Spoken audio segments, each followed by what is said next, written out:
निःशुल्क रूप से मिलनी चाहिए। क्योंकि एक बार को आप सोचिए, आखिर उस बच्चे की गलती क्या होती है जो एक गरीब घर में पैदा होता है और उसको बेहतर शिक्षा से वंचित होना पड़ता है। शिक्षा के सामने एक पैसे की दीवार खड़ी है, जो जितनी ऊंची दीवार लांघ सकता है, जो जितना अधिक पैसा शिक्षा पे खर्च कर सकता है, वो उतनी बेहतर शिक्षा पा सकता है। लेकिन अगर एक देश एक है, लोकतांत्रिक देश है, तो शिक्षा भी सबको एक समान रूप से तो मिलनी ही चाहिए। आज परिस्थिति ये है कि एक तरफ तो प्राइवेट स्कूल हैं जो लूट के अड्डे बने हुए हैं, वहां पे आप एडमिशन कराने जाएंगे तो सिर्फ एडमिशन के नाम पे ही आपको 10,000 20,000 रुपए देना होगा। और कमीशन खोरी का ऐसा धंधा है कि कॉपी, किताब, टाई, बेल्ट, ड्रेस, जूता कहाँ से खरीदना है ये आप नहीं तय करेंगे वो प्राइवेट स्कूल वाले। यानी आम लोगों की मेहनत की आखिरी कौड़ी उनके जेब से वसूल लेना चाहते हैं। और दूसरी तरफ सरकारी स्कूलों में न तो पर्याप्त टीचर है, न पर्याप्त बिल्डिंगें।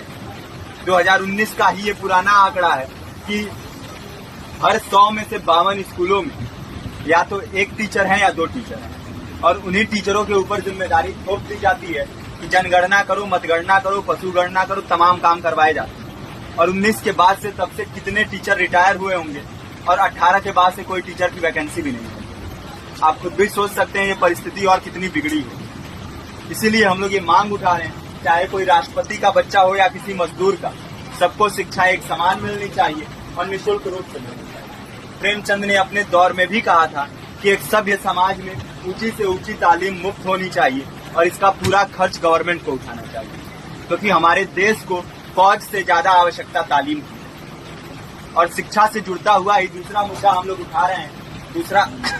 दूसरा मुद्दा है रोजगार का।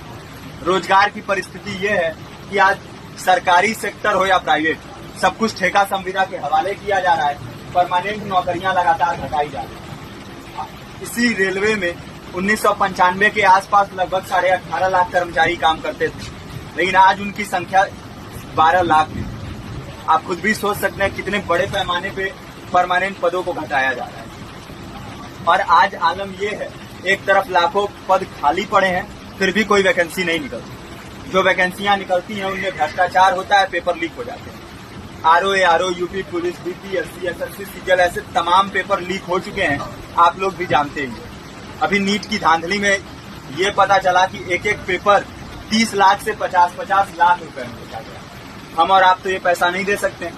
पूरी की पूरी कारस्तानी सरकार, प्रशासन, शिक्षा माफियाओं की होती है। और भुगतता कौन है? आम घरों के लोग, जो लोग सालों साल तैयारी करते हैं, दिन भर में 10-10 घंटे, 12-12 घंटे पढ़ते हैं। और इतनी कड़ी मेहनत के बाद, सालों साल की मेहनत के बाद उनके हाथ लगती है तो सिर्फ हताशा, निराशा, अवसाद।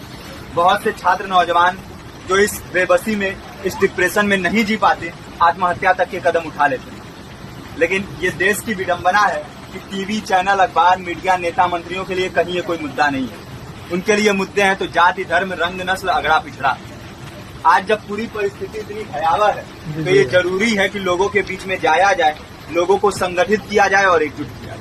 क्योंकि आज अगर अपने मुद्दों पर बोलेंगे नहीं तो कल को ये परिस्थिति और बिगड़ेगी। हो सकता है ले देके अपनी जिंदगी तो हम लोग काट ले जाएं, लेकिन आने वाली पीढ़ियों को क्या भविष्य देके जाएंगे, ये भी सोचने वाली बात है। हमारे साथी ने आपको पर्चा दिया है, पर्चा आप तक पहुंच गया है।